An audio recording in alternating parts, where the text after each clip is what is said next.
কিসের ইঙ্গিত? এটা আরেকটি ভোট ডাকাতির ইঙ্গিত।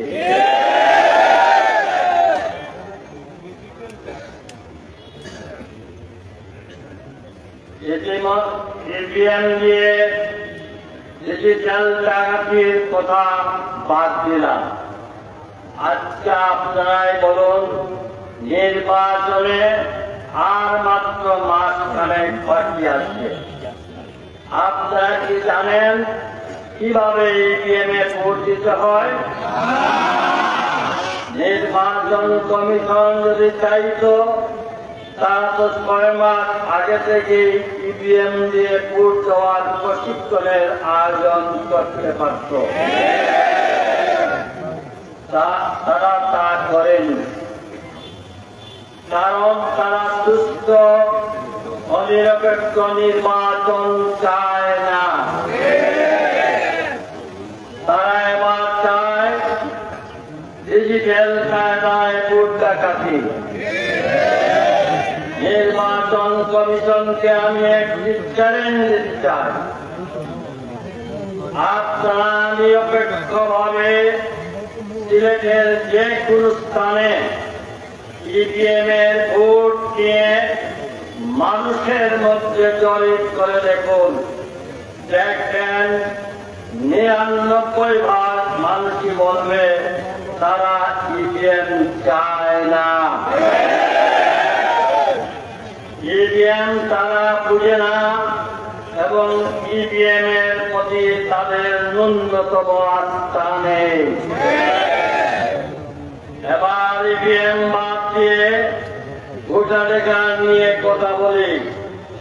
ভোট নিয়ে মানুষের রাস্তা এবং তলানিতে পৌঁছে গিয়েছে, গ্রামে গঞ্জে শহরে শহরে ছড়িয়ে পড়েছে। এই দাবি আজ জনতার দাবিকে রূপ নিয়েছে। প্রিয় নগরবাসী, আমি জানি অতীতে জবাবে 2 বার আপনারা আমাকে নির্বাচিত করেছেন। এবারও আমার কাজে মূল্যায়ন করে আমাকে ভোট দিতে দলে দলে আপনারা ভোট কেন্দ্রে যাবেন। কিন্তু একবার ভেবে দেখুন তো, আপনাদের দেওয়া ভোট কি যথাযথভাবে কাউন্ট হবে? আপনারা দিবেন এক মার্কায়, কিন্তু ভোট চলে যাবে অন্য জায়গায়। আপনাদের দেওয়া ভোট, আপনাদের দেওয়া রায় অন্ধকারে হারিয়ে যাবে। বিএনপি আমার রক্তের অন্যের অস্থিমজ্জায়, আমি আপনাদের আরিফ, বিএনপির আরিফ অন্ধকারের গহীনে ফেলতে পারি না দেশবাসীকে। এই নির্বাচন হবে প্রহসনের নির্বাচন, সুতরাং এই প্রহসনের নির্বাচনে অংশ নেওয়ার কোন প্রশ্নই উঠে না। তাই আমার দলীয় এই সিদ্ধান্তের সাথে আমি সম্পূর্ণ একমত। সম্মানিত নগরবাসী, যাদের পরামর্শে আমি অক্ষরে অক্ষরে পালন করার চেষ্টা করি, আমার মাতৃতুল্য পরম শ্রদ্ধাভাজন দেশ নেত্রী বেগম খালেদা জিয়া এবং আগামী রাষ্ট্রনায়ক বিএনপির ভারপ্রাপ্ত চেয়ারম্যান দেশ নায়ক তারেক রহমানের সিদ্ধান্ত মোতাবেক এবং আমার মা জননী এবং আমার মুর্শিদ এবং আপনারা জানেন গত 2 দিন আগে কাজপাড়ি হুজুর ইন্তেকাল করেছেন। এই ইন্তেকালের দিন ফজরের নামাজের পরে আমার বাসায় গিয়েছিলেন।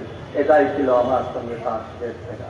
তিনি আমাকে বলেছেন, আমি একজন অদম হিসাবে আপনাকে বলছি, আপনার প্রতি দোয়া রইল, আমার দিন জানে না আপনি এখান থেকে নির্বাচন অংশগ্রহণ এটা করবেন না, এটা আছে। আমি আমার সেই আলিম ওলামা, আমার সেই মুর্শিদের কথা, আমার মায়ের কথা, আমার নেত্রী দেশ নেত্রী বেগম খালেদা জিয়ার কথা, আমার নেতা জনাব তারেক রহমানের কথা আমি চিরদার্য। আপনারা জানেন, প্রথমে আমার মা, যে মা আমাকে পেটে ধারণ করেছেন, সেই 94 বছরের আমার বৃদ্ধ মা বারবার সে আমার কাছে অন্যবার বলছেন, তুমি নির্বাচনে যাও, আমি তোমার সাথে আছি। আর এবার উনি বারবার সে আমার কাছে, বাবা তুমি নির্বাচনে যেও না। আরে আমি আপনাদের সন্তান, আপনাদের ভাই, আপনাদের ছেলে হিসাবে আমি আপনাদের কাছে ক্ষমা চেয়ে আপনারা আমাকে ক্ষমা করে দিন।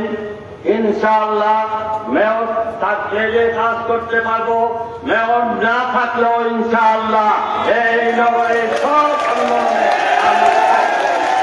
তাই আপনাদের ভোটাধিকার আদায় তথা গণতন্ত্র দেশকে রক্ষার স্বার্থে দলের ভারপ্রাপ্ত চেয়ারম্যান আগামী রাষ্ট্রনায়ক দেশ নায়ক তারেক রহমানের পরামর্শে দলের সিদ্ধান্তের প্রতি সম্পূর্ণ একমত পোষণ করে দলের প্রতিষ্ঠা লগ্ন থেকে একজন নিবেদিত কর্মী হিসাবে এই পর্যটনের নির্বাচন থেকে আমি সরে দাঁড়ালাম।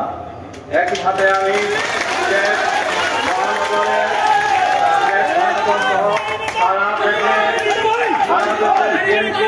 সর্বস্তরের নেতাকর্মী সহ সকল দেশপ্রেমী সর্বস্তরের নাগরিককে এই সরকারের অধীনে কোন নির্বাচনে অংশগ্রহণ না করার অনুরোধ আহ্বান জানাচ্ছি। সাথে আমি অনুরোধ করব আজকের এই কাজে যারা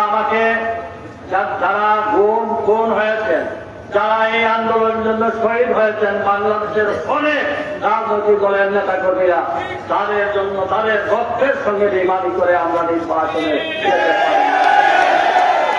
এখন এই নির্বাচন নয়, এই ভোট যখন আমাদের বুথের কাছকে দিতে পারবো না, দয়া করে আপনারা কেউ নির্বাচনে যাবেন না।